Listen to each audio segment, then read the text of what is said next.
निसर्गलेखक, पर्यावरणप्रेमी आणि वन्यजीव अभ्यासक यांचा संदर्भ आला की आपल्या डोळ्यासमोर नाव येतं ते म्हणजे मारुती चितमपल्ली सरांचं.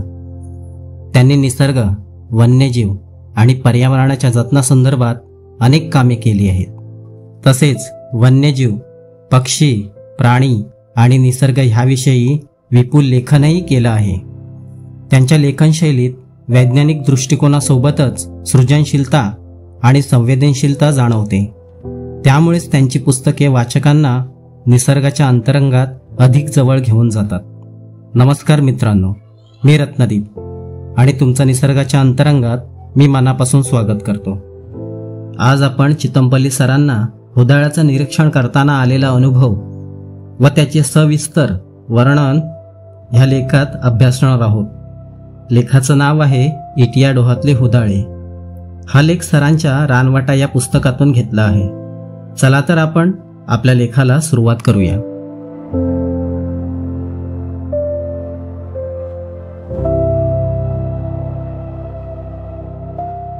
पाणकुत्र्याला ओटर असं म्हणतात. ओटर शब्दाची उत्पत्ती संस्कृतमधील उद्र या शब्दापासून झाल्याचं सांगतात. अमरकोशाचा टीकाकार माहेश्वर उद्रहूत इति प्रसिद्ध असे भाष्य करतो.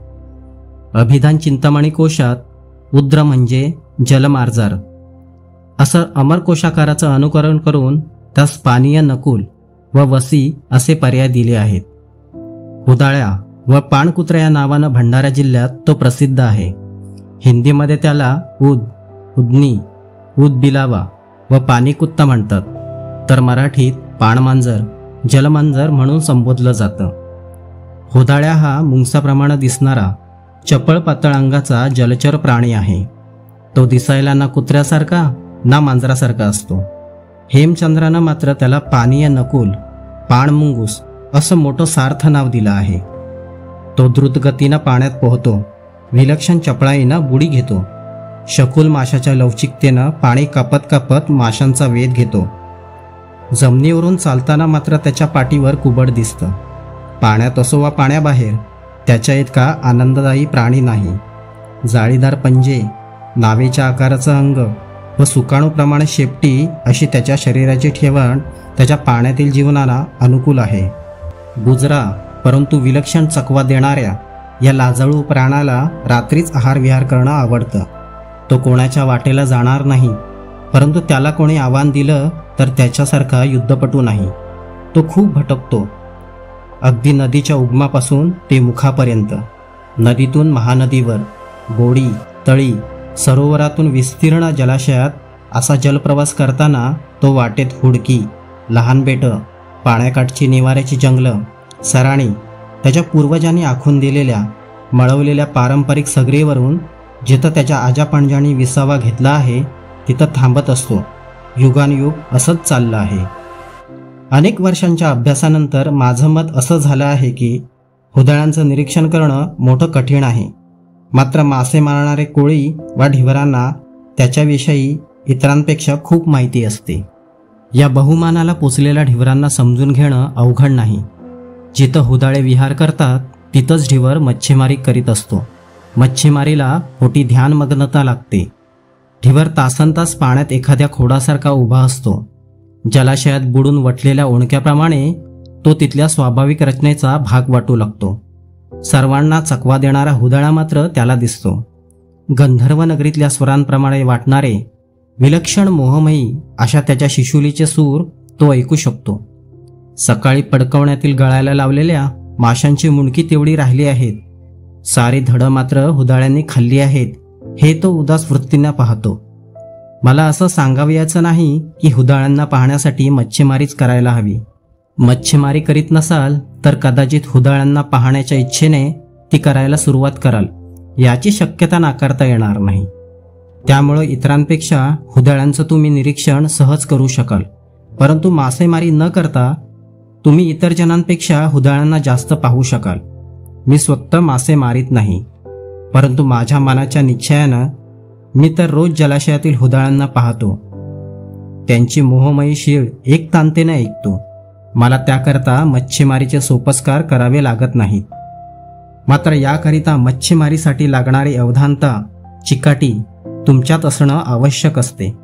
लाकडाच्या एखाद्या ओंडक्याप्रमाणे स्तब्ध राहणं, काही हालचाल न करणं, परंतु हे सारं करताना शरीर अवघडू न देणं आणि कानाडोळ्यात जीव आणून प्रतीक्षा करणं, ती फक्त हुदाळ्याची, या गोष्टी साधल्या पाहिजेत. अशी ध्यानमग्नता साधली तरी तुम्ही हुदाळ्यांना पाहू शकालच असं नाही, परंतु एखादा हुदाळा तुमच्याकडे कुतूहलानं पाहिल तर मात्र तेवढंच त्याचं दर्शन होईल. इटियाडोहाच्या पोखरी डोंगरी व माहुलीच्या हुडकीवरल्या जंगलातील दगडगोट्यातून हुदाळ्यांच्या विखुरलेल्या पोखरी पाहिल्याचं पवनीच्या माधवराव पाटलांनी सांगितलं. तेव्हा मला खूप आनंद झाला. वर्षभर मला या पोखरीची माहिती शोधून काढण्याकरिता ढिवराच्या वृत्तीनं हिंडावं फिरावं लागलं. पालांदूर तळ्याच्या पाळीवर अंधुक प्रकाशात रात्री भटकावं लागलं.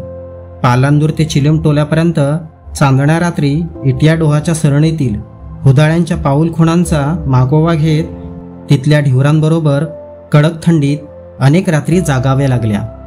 नवेगाव जलाशयाच्या 6 बहिणींच्या पारीवर बसून सारी रात्र हुदाळ्यांची प्रतीक्षा करण्यात घालवली.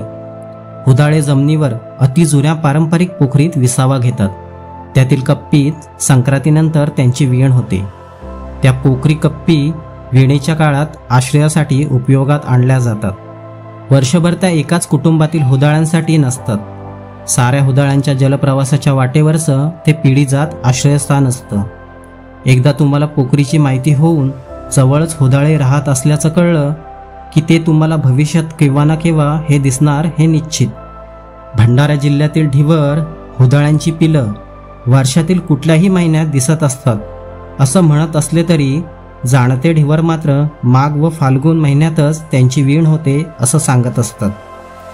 इटियाडोहाच्या काठावर तिडके नावाचं छोटं अद्भुत गाव जंगलात वसलं आहे.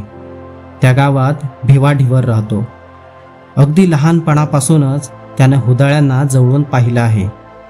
पडकवणीतील गळाला अचानक लागलेला एखाद्या हुदाळ्याची पारत त्यांनी केली आहे. तो म्हणतो, साधारणपणे शक्तिमान हुदाळ्या गळाला लागत नाही. तो माशांच्या शेपटीकडून त्याला खायला सुरुवात करतो.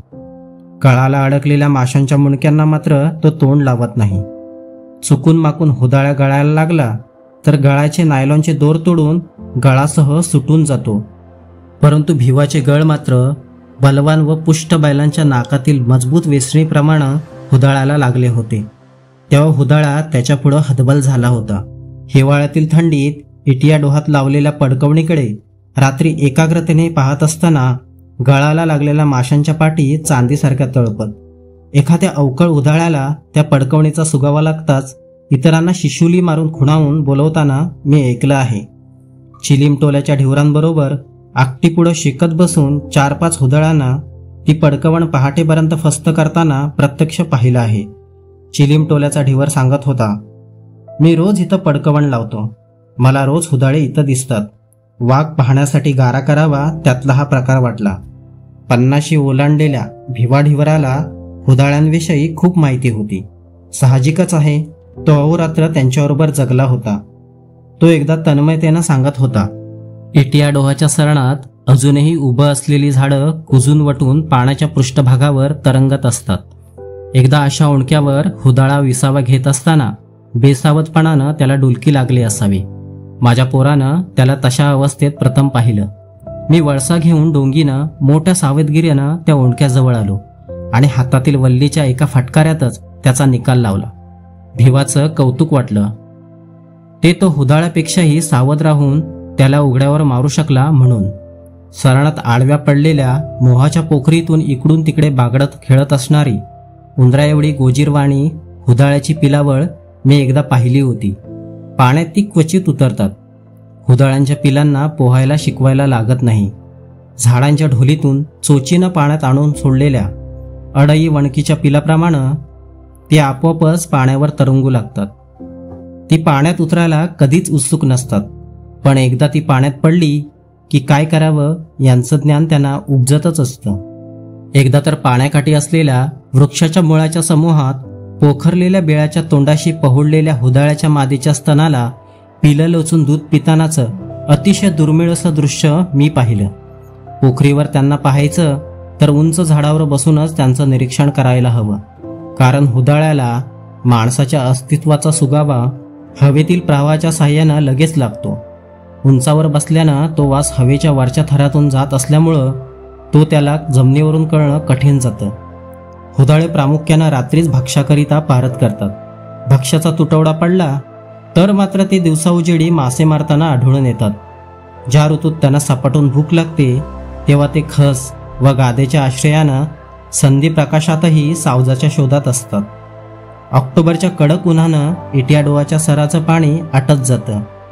त्या चिखलाणीतून हुदाळ्यांच्या पाऊलखुणा एखादा स्पष्ट सहीसारख्या दिसू लागतात. अशा पदप्रेक्षांचा मागोवा घेत जाण्यात मोठा आनंद असतो. अशा पाऊल चिन्हावरून मी नवेगाव जलाशयापर्यंत 5-6 किलोमीटर चालत गेलो आहे. कधी कधी या पाऊलखुणा सशाच्या बिळाकडे गेलेल्या आढळतात. हुदाळ्याला सशाचं लुसलुशीत मांस फार आवडतं.